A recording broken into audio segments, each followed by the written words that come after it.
Hello friends, आप सभी भावी शिक्षक भाई बहनों को शिक्षा जगत में अग्रसर Surya bright study YouTube channel पर स्वागत है।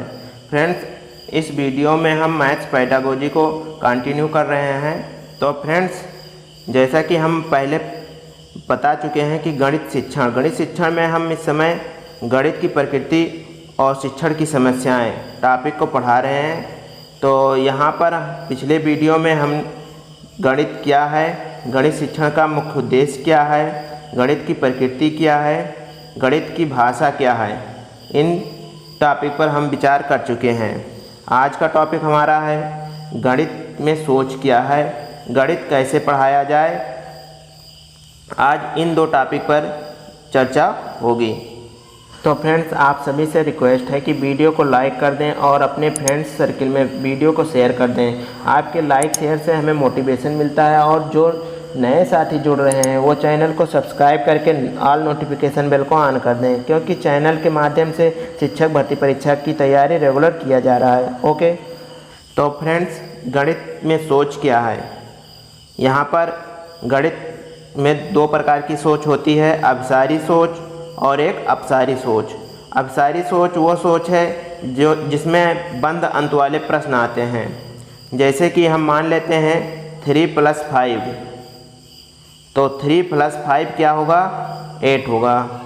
ये कन्फर्म है कि 3 + 5 8 होता है। लेकिन यदि बच्चे से ये कह दिया जाए कि आप किस किस संख्या को जोड़कर 8 कर सकते हैं, तो ये एक अपसारी क्वेश्चन हो जाएगा।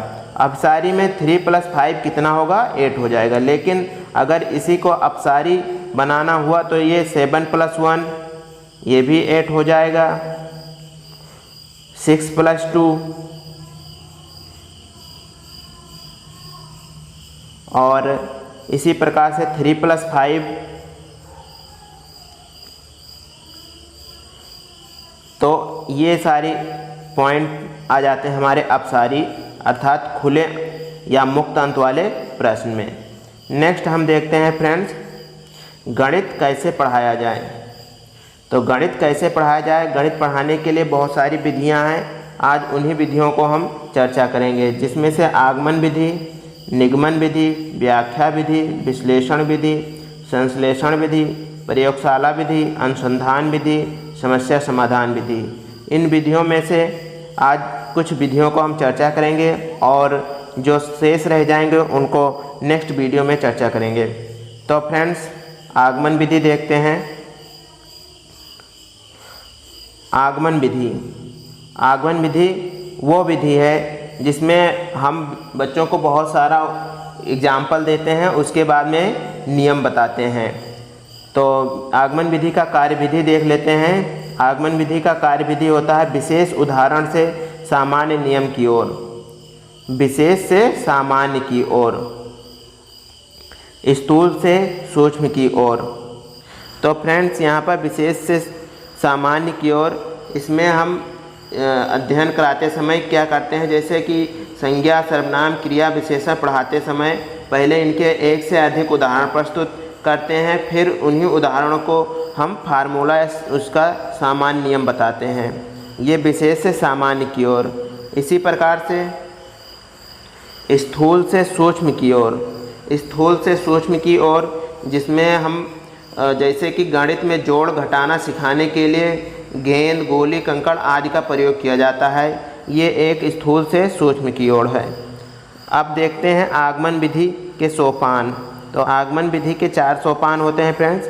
विशेष उदाहरण का प्रस्तुतिकरण, सेकंड निरीक्षण, और थर्ड सोपान है सामान्यीकरण, और लास्ट सोपान है परीक्षण या सत्यापन, जिसमें से 3 सोपान अध्यापक और बालक दोनों होते हैं, और लास्ट परीक्षण और सत्यापन, इसमें सिर्फ बालक मुख्य होता है।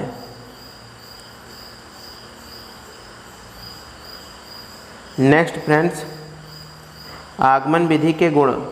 तो फ्रेंड्स, ये मनोवैज्ञानिक विधि है और इसमें ज्ञान अस्थायी होता है और ये छोटी कक्षाओं के लिए अत्यंत उपयोगी है। इस विधि के दोष भी हैं। इस विधि के शिक्षण में समय व परिश्रम अधिक लगता है, क्योंकि जैसे हम सबसे पहले बहुत सारा उदाहरण देते हैं, उदाहरण देने के बाद में तब सामान्य नियम के तरफ आते हैं, तो इस तरह से इसमें समय और परिश्रम अधिक लगता है। ये बड़ी कहानी के शिक्षण में ये उतनी उपयोगी नहीं है। नेक्स्ट देखते हैं फ्रेंड्स, निगमन विधि। निगमन विधि ये नियम से उदाहरण की ओर, अर्थात यह विधि आगमन विधि के ठीक विपरीत होती है, परंतु विरोधी नहीं। इस पॉइंट को याद रखना फ्रेंड्स, विरोधी नहीं होती है। नियम से उदाहरण की ओर, सामान्य से विशेष की ओर, सूक्ष्म से स्थूल की ओर। तो यहाँ पर निगमन विधि में फ्रेंड्स पहले हम फार्मूला बता देते हैं, फार्मूला के बाद में उस फार्मूला के हिसाब से बच्चे सवाल को लगाते हैं। इसके कुछ इम्पॉर्टेंट पॉइंट हैं, उसे देख लेते हैं। इस विधि का प्रयोग बड़ी कक्षाओं के शिक्षा में किया जाता है। निगमन विधि का प्रयोग बड़ी कक्षाओं के शिक्षण में किया जाता है। इस विधि का प्रयोग मुख्यतः बीजगणित, त्रिकोणमिति के प्रश्नों को हल करने में किया जाता है। इस विधि को हम स्मृति केंद्रित विधि के नाम से भी जानते हैं, क्योंकि इसमें फार्मूला रटना रहता है, इसलिए स्मृति केंद्रित विधि कहते हैं। जब इस समयाभाव हो तो इस विधि का प्रयोग करना चाहिए, अर्थात जैसे समय कम है तो हम फार्मूला से जल्द क्वेश्चन अपने लगा सकते हैं, इसलिए ये विधि निगमन विधि, फार्मूला विधि ये सामान्य समय के अभाव में करना चाहिए। फ्रेंड्स अब निगमन विधि के गुण देख लेते हैं। शिक्षण के इस विधि में समय कम लगता है, क्योंकि फार्मूला पता है, फार्मूले पर रख दीजिए आंसर मिल जाएगा, और परिश्रम भी कम लगता है। इस विधि का प्रयोग गणित का कार्य अत्यंत सरल व सुविधाजनक हो जाता है। बड़ी कक्षाओं के शिक्षण में ये विधि अत्यंत उपयोगी है। ये बड़ी कक्षाओं के शिक्षण में उपयोगी है, परंतु छोटी कक्षाओं में ये बिल्कुल उपयोगी नहीं है।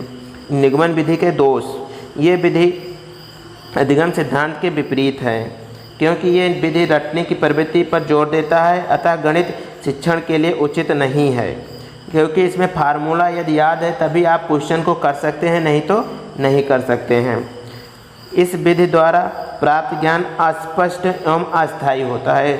वही बात है, फार्मूला याद है तो आप एग्ज़ाम क्वालिफाई कर सकते हैं, और अगर फार्मूला भूल गए, कॉन्सेप्ट नहीं है, तो फिर दिक्कत ही है, दिक्कत है।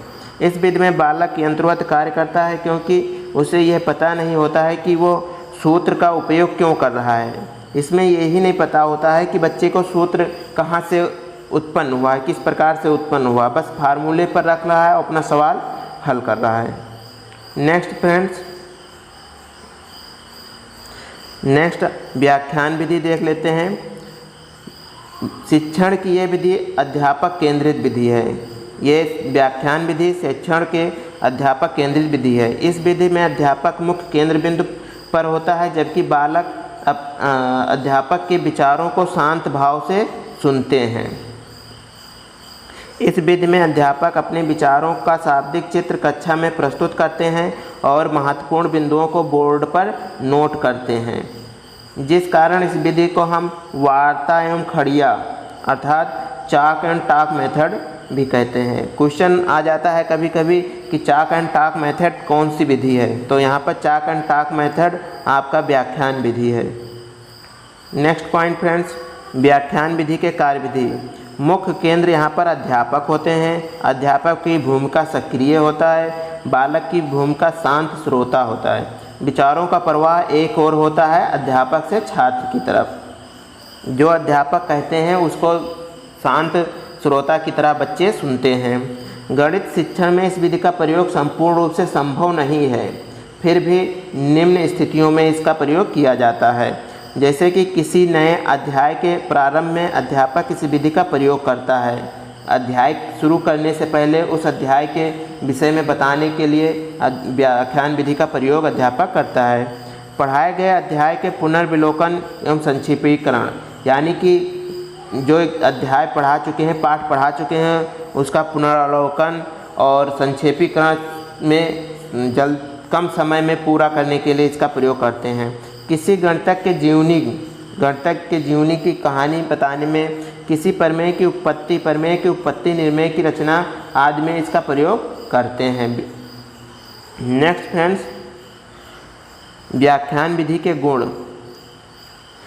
अधिक संख्या की कक्षा में इस विधि का कोई तोड़ नहीं है, क्योंकि चाहे जितनी बड़ी कक्षा हो उसमें छात्र एक शांत श्रोता रहता है, तो उसमें अधिक कक्षा के लिए बहुत ही इम्पोर्टेंट है। अध्यापक के लिए यह विधि सुविधाजनक है, क्योंकि इस विधि में उसे बालकों पर व्यक्तिगत नज़र नहीं रखनी पड़ती। ये विधि अत्यंत सुविधाजनक होने के साथ साथ कम खर्चीली है। जैसे संख्या चाहे जितनी हो, क्लास में व्याख्यान विधि से बच्चे को पढ़ाया जा सकता है कम खर्चे में। दोष, व्याख्यान विधि के दोष देख लेते हैं। ये अधिगम नियम के प्रतिकूल हैं। इस विधि में अध्यापक केवल कोरम पूरा करता है। इस विधि में बालक निष्क्रिय होता है, क्योंकि शांत श्रोता है तो निष्क्रिय तो होगा ही। ओके फ्रेंड्स, वीडियो को लाइक करिए और अपने दोस्तों में शेयर करिए और फीडबैक दीजिएगा क्लास कैसा लग रहा है, और नेक्स्ट क्लास आपको जल्द ही मिल जाएगा। Okay, thank you very much.